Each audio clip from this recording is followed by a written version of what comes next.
Most people know the importance of time in the aging of a fine wine, that it takes sometimes years before the wine reaches its peak, where it's of greatest value.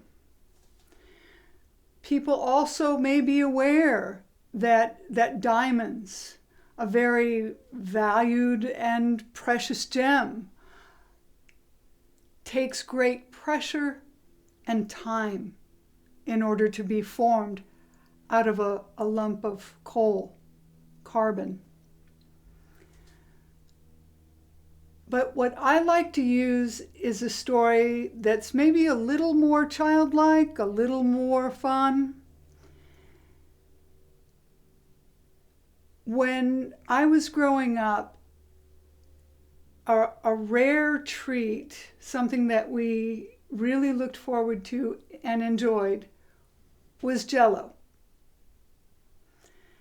And I remember my mom getting out this one oblong Pyrex dish, glass Pyrex dish, and pouring the Jell-O powder into the dish.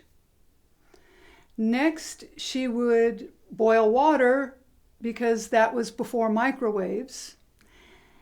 And after the water was hot enough, she would pour it into the Pyrex, and we would watch as the water turned the lovely color of red or green or yellow or whatever happened to be the flavor of that day.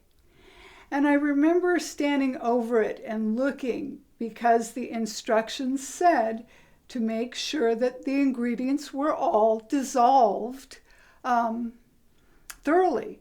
And so we would stand there with a spoon and stir it quite gently, waiting for the powder, waiting for the sugar to just vanish, to where you had this clear liquid before you. And it was only then that you would add the cold water. Now, this was before the days of Kwikset, where you could add ice to the water. But at that time, it was just cold water. And so we would pour in the cold water and watch how the liquid would start to move, and just ever so slightly it would start to congeal.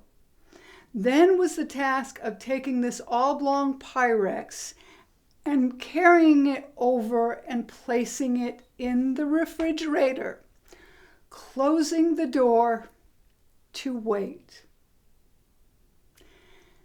And as a child, that waiting seemed endless. I remember going in and opening the door and moving the Pyrex to see if it was still just liquid or if it had started to form. I remember going back, not much later, to test it with my finger to see if there was any spring or any thickness or consistency. And as I went back, of course, the refrigerator would be open and it would really slow the process. But in that time, it was such a desired treat that I would go back and I would be so excited when my finger would leave a print on top of the Jell-O, because I knew then that it was almost Jell-O time. And so I think that that's a wonderful way to remember some of the delays, some of the challenges that we face as we're learning to wait on God.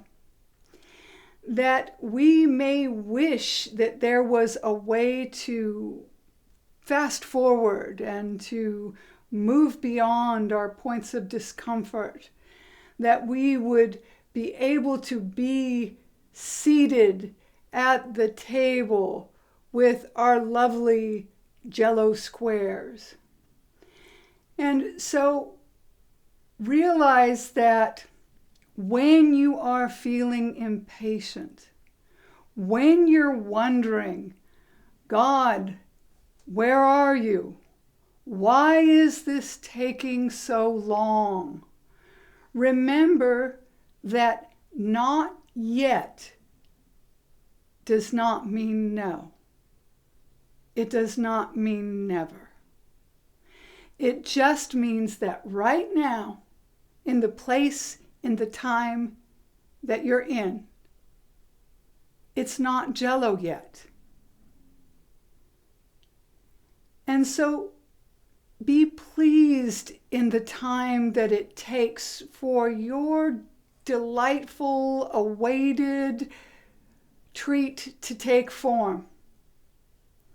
Give thanks to Him that even though you can't open the refrigerator and peek and tap it with your finger,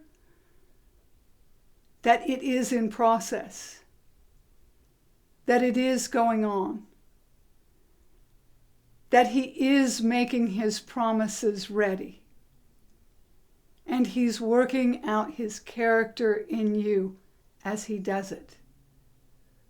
So look at things in your life. Maybe you're someone who wants to get married and yet you haven't met anyone yet. Maybe you're someone who's just graduating from college and you haven't landed that job of your dreams just yet.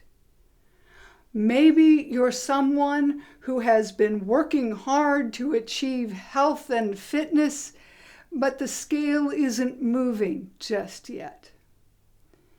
Know that if you're faithful and you persevere, that if you're patient in the waiting, very soon you will be crossing that line. And in your life, as it has been in mine, it will be Jello time.